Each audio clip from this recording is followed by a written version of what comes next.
ja sam ove godine volonter i član staffa u jednu na festivalu. Prevodio sam otvaranje juče, također ću prevoditi zatvaranje i također sam član ureda za goste. Pa juče malo me pucala trema, još pogotovo što ljudi nisu imali previše obzira prema meni koji su pričali, imali su jako duge rečenice, ali u takvim situacijama sam improvizirao i trudio se da to što bolje ispadne. Po meni se festival poboljšava iz godine u godinu i svake godine mi je sve zanimljivije. Tokom ovih godina festivala puno prijateljstva, doslovno u koji god grad u Hrvatskoj ili u koju god državu odem mogu se javiti nekome. A mladim filmašima želim poručiti da se potrude, da snime kvalitetan film i da ga pošalju na naš festival, zato što će im to biti iskustvo koje će pamtiti do kraja života i vrijedno je truda.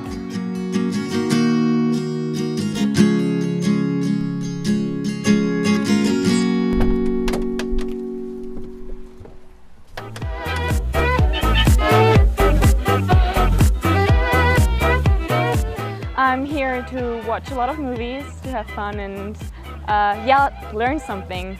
I think I started about a year ago because I go to an art school and we have videography as a subject. So we started watching movies there and we had to learn a lot about film theory and just talk about the movies. So that made me have a different look at movies. I think you just have to be yourself and do whatever you want to do because like a movie it's just...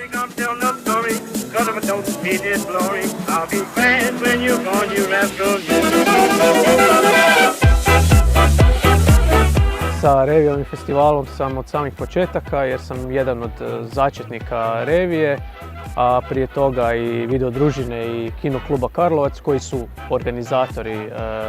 Nakon već 12 godina festivala i revije mogu samo reći da se vidi napredak i da iz godine u godinu ova manifestacija raste i razvija se i da dolaze mladi filmaši iz cijelog svijeta.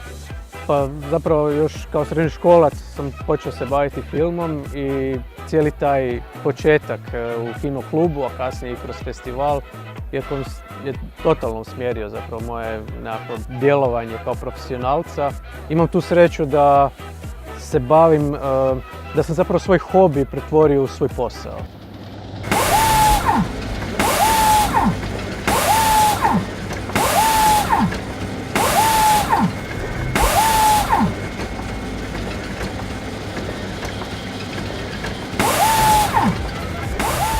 Informacije su vam prisutne, sve vam je dostupno, za razliku od vrijeme kada sam se ja počeo baviti, a i starije generacije, tehnika je sve jeftinija, sve pristupačnija, radite, eksperimentirajte, bavite se filmom jer sad vam je najbolje vrijeme da to radite, jer kasnije kad starite i kad dođu neki drugi problemi, nećete imati priliku toliko uživati u filmu. We have to watch all the movies from the youth, and after that we all sit together and talk about the movies we saw and select the ones we liked and talk about which award would be perfect for the movies we saw. Oh yeah, I'll probably recommend this festival to everyone I know.